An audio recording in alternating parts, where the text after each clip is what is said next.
Hello, my name is Dean Contover, and this is the Current Buzz. Thank you for watching today. I have Ben Gubits. He's a political strategist in regards to question 2, in regards to last November. If you remember, there was 3 questions in November, and finally we got him to come on the show. Thanks for coming, Ben. I appreciate it very much. Thanks for having me, Dean. If you remember this little pamphlet that you received, right? And it says, question 2, Commission on Limiting the Election Spending in Corporate Rights. And he's with American Promise. Is that the organization you're with now? That's correct. Yeah. And Ben will tell you what is going on with this situation, because there was supposed to be a commission formed for this amendment. And what we want to do is find out who the 15 members are of this commission, and what the strategy is. The strategy is to get the 28th Amendment going in regards to Citizens United, which was passed, and it was deliberated in 2000, decided January 21st, 2010. This is the opinion of the Supreme Court of the United States. I have it with me. It's called Citizens United versus Federal Election Commission. And there are people in the state who want to obtain an amendment to the Constitution, which would be the 28th Amendment. So explain the amendment to people. There's 27 amendments to the Constitution of the United States. Yep. And that's the supreme law of the land. Right. And that's what everything is guided on in regards to court decisions. A lot of people think that this was a bad decision, and explain yourself in regards to what's going on. Sure. Yeah. Sure. So with an organization called American Promise, which is a national cross-partisan organization that is working in the states and in Congress to ratify, like you said, a 28th Amendment to the United States Constitution. Right. Article 5 of the Constitution provides 2 ways to amend the Constitution. Our founders knew that as time went on, the document would need updating from time to time. Right. Americans of every generation have amended the Constitution. We've amended the Constitution 12 times in the 20th century alone. Right.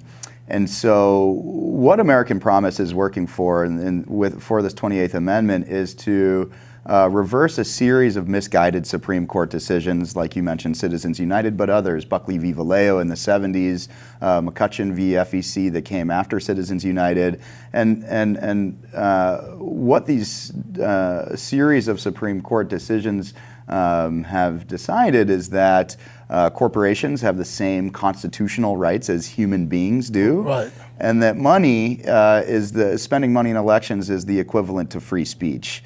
Now, 80% of Americans disagree with the notion that money is the same thing as free speech. They think that that's absurd. Across party lines, Republicans, Democrats, independents alike all believe that money plays too big of a role in our elections and government. I would say it does, yeah. Yeah, no question. And so what the 28th Amendment would do it would allow Congress and the states to set reasonable limits on what people could pour into elections. Since that Citizens United decision in 2010, we just passed the 9-year anniversary on January 21st. Since that Supreme Court decision, $45 billion has poured into our elections and government. Americans, I think, across the board agree that that's too much money. That the system has just gotten completely out of control. Right. And so the 28th Amendment would allow us to distinguish between corporations and natural persons, and also to allow Congress and the states to set reasonable limits on campaign spending and really level the playing field. You know, a lot of these... So people like me, if I want to run for Congress, I have a chance to run for Congress. Yeah, that... Or yourself. Yeah, sure, certainly for candidates, but for citizens that really have lost their voice in our democracy, because the folks that have the loudest voice in our democratic process are the ones that can afford to write big campaign checks. and That's right. the folks that can afford to write those large campaign checks don't have an equal voice in our democracy. So we really are seeing this kind of class system of citizenship where those that can afford more citizenship get more, and those that can't really don't have a voice, and that impacts all different kinds of ways the government actually So that functions. means if I want to donate $100 to a campaign, let's say a congressional campaign or a Senate campaign, I'll be overwhelmed by companies who will pour into thousands of dollars, hundreds of thousands of dollars. No So question my voice is minute in regards to what's going on in the country. Yeah. Even though I want it to be, that's my candidate or et cetera. Why should I invest in the candidate then if I'm going to be overwhelmed by corporations? Yeah, this money, most of it coming from 1/2% of the population, and Wow, that's and interesting. you're right. What was that statistic? 1/2% of the population makes up the majority of the campaign spending. You mean people like myself who donate money to a campaign, let's say? No, the majority of the money coming from folks unlike yourself that are large donors and corporations spending from their general treasuries. But to your point that folks' voice is really being drowned out by all this cash making its way into the election is very valid. I mean, that's the reason why we see people kind of checking out of the process. They understand that their voice doesn't matter as much as the folks that are writing the large campaign checks, and that's a real problem. And it's fundamental, as you said at the beginning of the show. The Constitution is the foundation for our government and the basis of our laws, and we face a constitutional crisis in our country in that the Supreme Court has basically deemed a 5-4 narrow majority have deemed that a level playing field is unconstitutional. The 28th Amendment will put those principles back into the Constitution of political equality and equal citizenship. So the 28th, if that is the 28th, it could be the 29th. It all depends on another amendment Sure. preceding that. Sure. So this would be the First Amendment in the 21st century. It would be the First Amendment in the digital age in the Okay. 21st century. Okay. That's right. All And just for a quick background for some of your viewers, Right. to pass a constitutional amendment, there's a process. You need 2/3 of both houses of Congress, so that's 2/3 in the House, 2/3 in the Senate. 67 senators, 290 House representatives. Once Congress agrees on that amendment, Right. gets that supermajority vote, it then goes to the states for ratification, where 38 states, or 3/4 of the states. Is it 3/4 or 2/3? 3/4 of the states and Okay. 2/3 of Congress. Okay. Right? All So right. 3/4 of the The states, states. which turns out to be 38 states, Right. would need to ratify that amendment. And so certainly it's an uphill battle to get 2/3 of Congress to agree on anything, on when to go to lunch, let alone big constitutional structural change. But the good news is in the 116th Congress, this Congress that was just elected in November, this is the first time that we've had bipartisan introduction of an amendment proposal with Republican and Democrat as the lead, because this is something that is a cross-partisan Right. issue. It's not a Democrat versus Republican issue. It's not a liberal versus conservative issue. This is an American issue about how we want to live in a representative democracy, and we think that that this year will be a big breakthrough for the amendment in terms of bringing more members Right. of Congress on board. Do we know of any states that have passed it yet, or it has to first go through the Senate and Congress? Is that my understanding of it? Yep, that's right. Before It goes can through go to the Congress states. and then to the states. All right. Yep, that's exactly right. So 19 states are officially on record. Massachusetts is one of them. 19 states are okay. officially on record calling for this 28th Amendment. Some have done so by ballot initiative, like we did here in Massachusetts. California, Washington, Montana, Colorado also did it by statewide ballot initiative. And then many other states voted through their state legislatures to be officially on record. These are non-binding resolutions, but it really shows the will of the people that they want this reform, they want Congress to act, and they want the Congress to act now and send this back to the states. Interesting.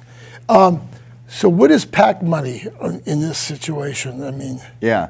Do do you think you'll get PACs against you? You think there might be PACs that might Certainly, yeah, certainly there are a lot of special interests that like the status quo, like the way that things are, to be able to influence lawmakers and bend policy that influences their bottom line and their profits, right? We're seeing corporations spend an extraordinary amount of money from their general treasuries on elections so that they can have laws. Well, so they can have laws that bend towards their favor, as opposed to the good of the American people and the public, and it's across the board. You know, it's union spending, it's pharmaceutical company spending, it's fossil fuel companies, especially them. It's all across. It really is all across the board. And so, you know, the 28th Amendment is a critical component in making sure that we can rein in some of that. What's interesting that you say that large companies put a lot of money in, they could easily knock out small companies that are competitors. Yeah, that's a problem. Yeah, this really is an economic issue in a big way. Right. American Promise is launching business councils all over the country, San Francisco and Boston, and many more that are starting up. Right. And they view this an unhealthy democracy as really bad for business, bad for small business, bad for medium businesses, and even bad for large businesses, because they don't have the same means to spend the way that their large corporate competitors do, and it really drives down competition. So, you know, the way that our democracy is functioning now is really bad for capitalism, which is our, you know, main economic system here. And an unhealthy democracy is bad for capitalism. It drives down competition. It's not good for consumers, and that's the message that our business councils are spreading all across the country. And you'd be shocked, actually, probably you wouldn't be shocked to understand that, you know, many small business leaders, poll after poll, over 80% of small business leaders see a healthy democracy as a fundamental to doing good business. Right. We're talking about question number 2 in last year's 2018 November's election. The Commission on Limited Election Spending. If you're just tuning in, again, if you remember this little thing, I didn't throw it away. The red book. The red book. I didn't throw it away. I always read it page to page to make sure I'm up to date and realize. Absolutely. And finally, we have Ben to come in and talk about this amendment. I read some of this opinion, and it's long and difficult, but I mean, it was all over the board. I mean, the dissent was 90 pages. I mean, I think Stevens wrote the opinion of the court, if I'm correct, and that was 90 pages. Oh, that was 57 pages. I'm sorry. Chief Justice Robert wrote a concurring 14 pages. Scalia wrote concurring the 9 pages. Concurring means they went along with it, but they had their own opinions. Yeah. And Justice Thomas writes a concurring and dissenting 6 pages. So it was all over the board. It was all over the board, and again, this was a very narrow, majority that made this decision 5-4. And Citizens United didn't just come out of nowhere. Right. There's been a long trend in the court's history, starting in the 70s, with a guy by the name of Lewis Powell, who was a Supreme Court justice appointed by Nixon, who was, before he was a Supreme Court justice, was a lobbyist for Philip Morris, the large tobacco company. Yeah, tobacco, I'm sorry. And they had this idea to really make an activist-minded Supreme Court to be more corporatist. And so we're seeing this kind of trend in our country that is dangerous and new. If you remember, the Watergate scandal was in large way. I was in college. Yeah, in many ways that was a campaign spending scandal. Over a dozen corporate executives were charged and found guilty of campaign spending. None of them used the First Amendment to their defense, because that would have been thought as outrageous back in that time. Good point. And so this is a new and dangerous precedent that the court has set. This decision was, I can remember people saying it's the company's First Amendment rights to get involved in politics in this country and so forth. Yeah. I can remember that distinctly, and it built up to Citizens United. Yeah. What percentage of the congresswomen or congresspersons or congressmen time-wise in regards to soliciting funds or donations? How much time wow. do they spend on percentage of time, I think it varies by member of Congress, right? But it's an extraordinary or amount of time. I remember 60 Minutes had something on where they were consistently requesting funds. All the time, yeah. I mean, Democrats and Republicans both. You know, if you're a Democrat, you walk across the street to the DCCC, the Democratic Congressional Campaign Committee, and you're calling donors all the time. That time should be spent serving your constituents, not calling big donors, and the Republicans do the same.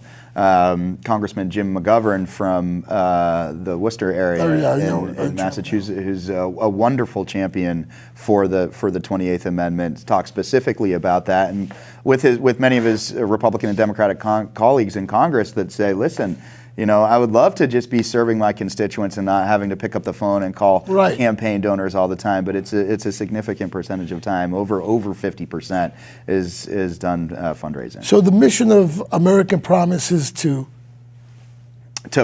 inspire Americans to organize for the cause of our time, which is winning this 28th Amendment. When the Supreme Court makes a decision, it's the law of the land. Even if it's a 5-4 decision, it's the law of the land. The only way you can override it is with an amendment from the American people. That's correct. That's correct. Yeah. And I remember that from my constitutional course in college. Yeah, definitely. Yeah. And if you think about it, 7 of our 27 amendments have actually overturned Supreme Court is that right? Precedent. So when the Supreme Court said that women had no right to vote, constitutional amendment. When the Supreme Court said that African Americans couldn't be citizens, constitutional amendment. The Supreme Court said that 18, 19, and 20-year-olds could be drafted into the armed services but couldn't vote. That was the 26th Amendment. All of those decisions and more overturned really wrong-headed Supreme Court decisions. Right. So I think that the one thing that people certainly have to realize is that the court often gets it vitally wrong, and it's up to Americans to band together to put things back on track. We can't wait for Supreme Court justices or politicians to do it for us. This is our responsibility. It's our democracy to stand up and to put the train back on the tracks, because we're seeing very quickly our system, bend towards more something like oligarchy than democracy, where we have concentrated wealth and power in the hands of a few individuals and not the average person. And I think if you ask someone on the street, regardless of their political party, do they think that money has too much influence in our elections? 8 out of 10, 9 out of 10. The misconception with a lot of people is that the United States has the best political system. I think I had read a few years ago where it was like 7th in comparison to the parliamentary governments, and to Switzerland, which was number 1 in regards to their government, because they only have people in government for 10 years and then you have to leave. And it was very interesting reading that report. What is the status of the 15-man commission? Who could be on the commission, and how could I be on it if I wanted to, as a member of the public? Dean, great question, and glad you asked, and hope that you do apply to the commission. So the status is the commission application period will start on February 1st, and that 2019. And that application process will be open for 2 months. So this is open to all, and encourage all of your viewers, if they're interested in helping to get money out of politics, apply to the commission. You're going to go on the mass.gov website. It's an open application process. It's nothing happening behind closed doors. The public is able to see who has applied. You have to state your intent to be on the commission and why you're applying, and so that'll be open for 2 months. Do you download the application, or can I think you can do it right online? Okay. Right online. Yep. I want just clarification. Absolutely, absolutely. So the application will be open until March 31st, 2019. From that point, the appointing officers, that's the governor, the secretary of state, the attorney general, the speaker of the House, and the Senate president, will each pick 3 commissioners from this applicant pool. I see. And they have a month to do that. So from March 31st up until the end of April, they will have the time to pick who they want to serve as the commission from this open applicant pool, and the commission will take form the first part of May. Okay. Now, after that, the commission will come together, they will set their charter, and they will start to do public hearings, issuing reports. Public hearings meaning they would go to different cities and towns. That's the idea, yeah. That there would be open public hearings where they would go to cities and towns all across Massachusetts, every corner from the Berkshires down to Provincetown. And hear the pros and cons. Yeah, well, to hear the testimony from citizens about why we need this amendment, number one, what's happening with dark money in Massachusetts elections. What is dark money? Dark money is undisclosed money that's pouring into our campaigns and elections. So you mean someone from Panama can put money in the PAC? Well, it's a good question that you ask. Because corporations are able to spend an unlimited money to influence elections, many shareholders and board members of large corporations are from foreign countries. So you could easily, good point. And they spend money from their general treasury. So you could see, corporations that have a majority, shareholder or board that's foreign, spending money to influence American elections. That's a very scary thing because these lawmakers dictate our domestic and foreign policy. So National Grid is a British-owned company, right? Mm-hmm. So they can influence American politics through their PAC. Yeah, and the way that they do it is they funnel their money through 501c4 front groups, right? These usually have a very nice name, like Americans for Prosperity or Americans for Apple Pie and Baseball or whatever, right? It's usually like a very nice sounding name, but are up to some pretty nefarious things in funneling cash from corporate and large donors into these 501c4 organizations and nonprofit. And then by the time it makes their way into the PAC, there's no way to trace where that money is coming from. So it's being hidden. That's scary. It's being hidden in very, very creative ways. Right. The 28th Amendment would close those loopholes. No more of that. We can't have unlimited, undisclosed. You can't have people from Canada or China or something like that.